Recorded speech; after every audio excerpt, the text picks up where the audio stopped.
Assalamualaikum warahmatullahi wabarakatuh. Selamat pagi semuanya. Semoga kalian tetap sehat dan semangat dalam menjalani aktivitas belajarnya.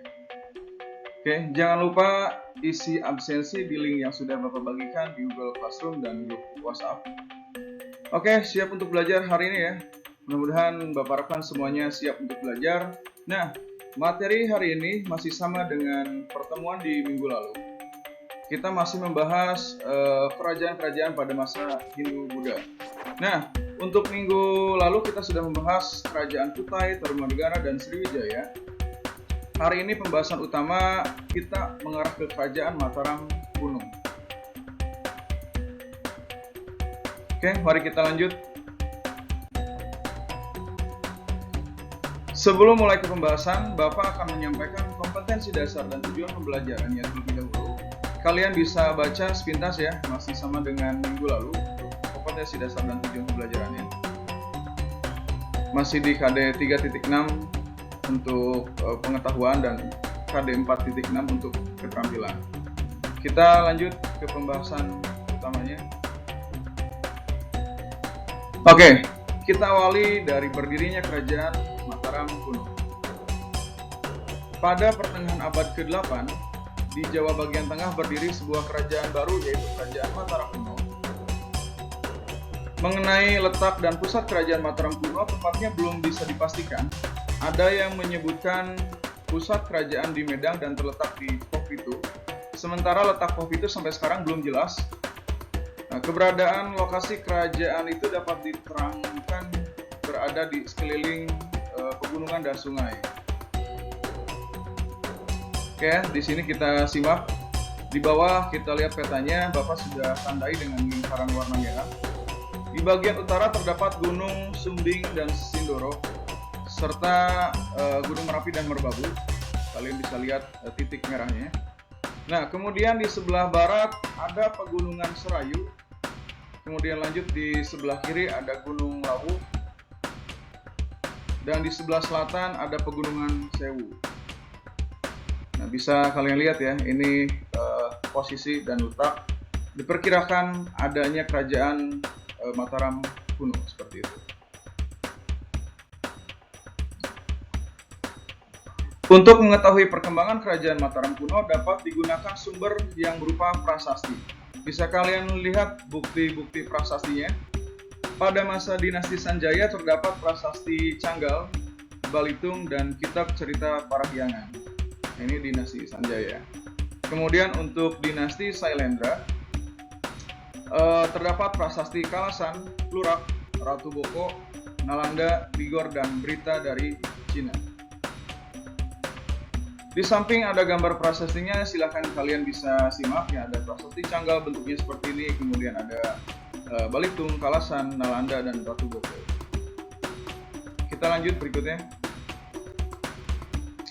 Untuk perkembangan pemerintahannya, sebelum Sanjaya berkuasa di Mataram kuno, di Jawa sudah berkuasa seorang raja yang bernama Sana.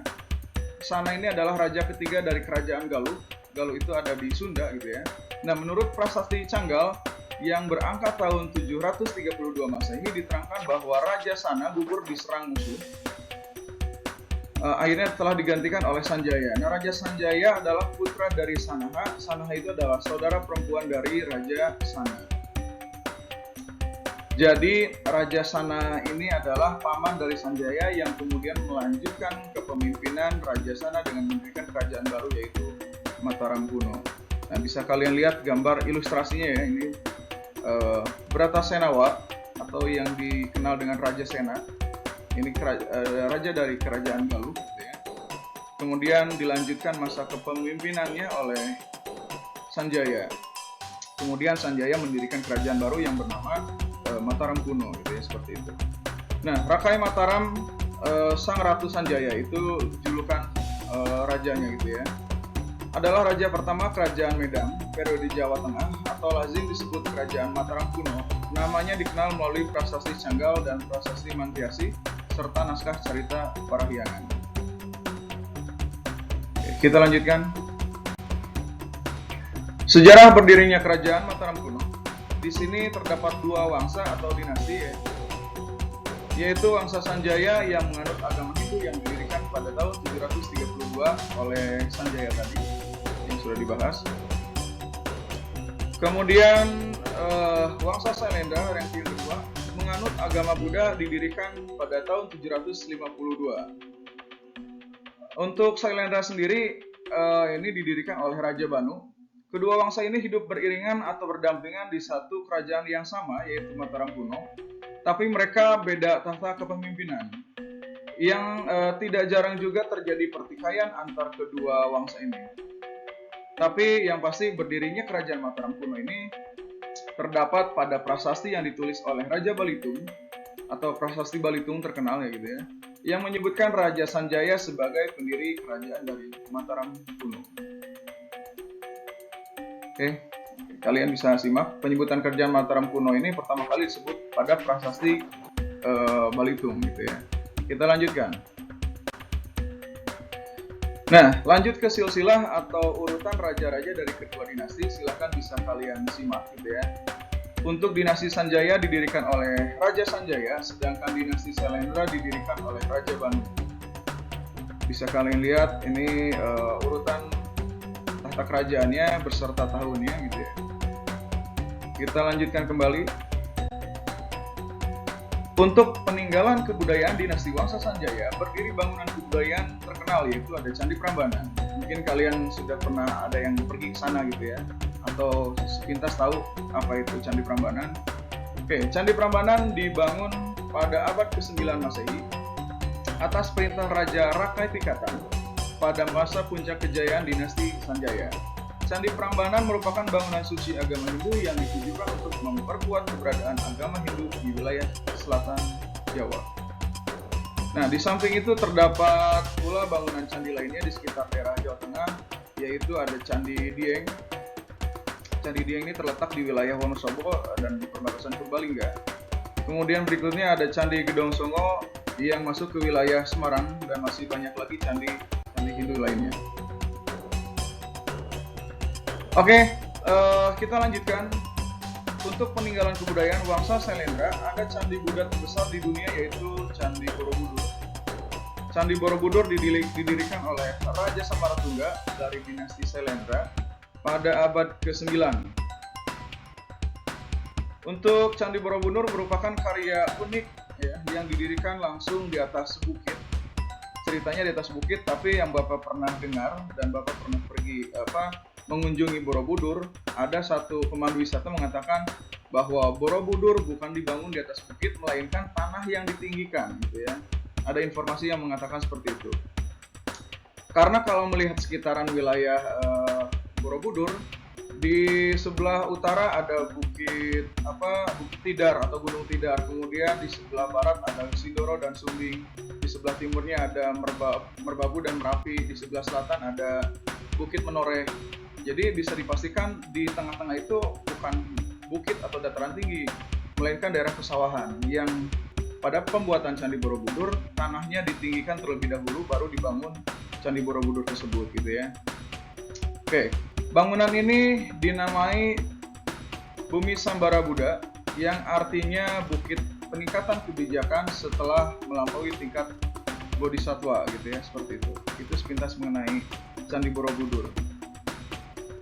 Nah, dalam Candi Borobudur ada 3 tingkatan yang bisa disebut dengan Kamadatu, Rupadatu, dan Arupadatu. Untuk penjelasannya silahkan kalian cari apa makna dari ketiga tingkatan tersebut gitu ya. Nah, di samping itu ada candi yang bercorak Buddha lainnya, yaitu ada Candi Mendut dan Candi Pawon yang masih berada di kawasan wilayah Borobudur. Kita lanjutkan. Nah, oke, selain 2 dinasti yang sudah dibahas tadi, terdapat pula dinasti ketiga yaitu Wangsa Isyana. Kita simak pembahasannya.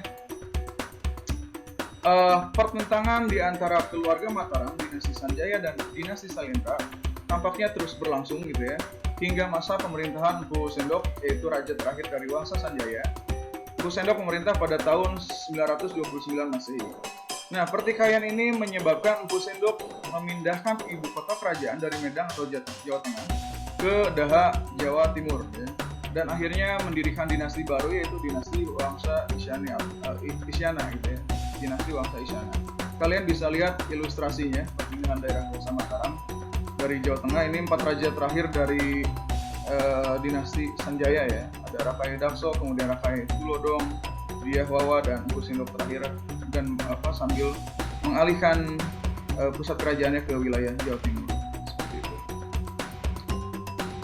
Oke, di samping pertentangan keluarga, alasan pemindahan pusat kerajaan ini juga dikarenakan kerajaan ini mengalami kehancuran akibat letusan gunung berapi gitu ya. Oke, kita lanjutkan berikutnya. Nah, ini slide terakhir mengenai faktor kemunduran kerajaan Mataram kuno. Tadi sudah sepintas dibahas gitu ya. Untuk faktor politik, menghindari serangan dari Sriwijaya karena masih berlangsung gitu ya, Sriwijaya, Mataram kuno. Kemudian juga ada pertikaian antara keluarga Mataram tadi, sehingga Empu Sindok memindahkan pusat kerajaan Mataram kuno ke Jawa Timur. Kemudian berikutnya ada faktor alam. Bencana letusan Gunung Merapi yang kemudian mengakibatkan wabah, penyakit, dan kelaparan. Untuk faktor ekonomi, keinginan mencari sungai yang dapat dilayari sampai pedalaman untuk memperlancar kegiatan perdagangan. Banyak rakyat Mataram pindah ke Jawa Timur untuk menghindari kerja paksa, yaitu pembangunan candi-candi. Oke, terima kasih sudah menyimak dan mengikuti pembahasan hari ini. Untuk lebih memperdalam materi ini, silahkan kalian bisa mencari sumber lain sebagai bahan belajar. Sekian dari Bapak. Wassalamualaikum warahmatullahi wabarakatuh.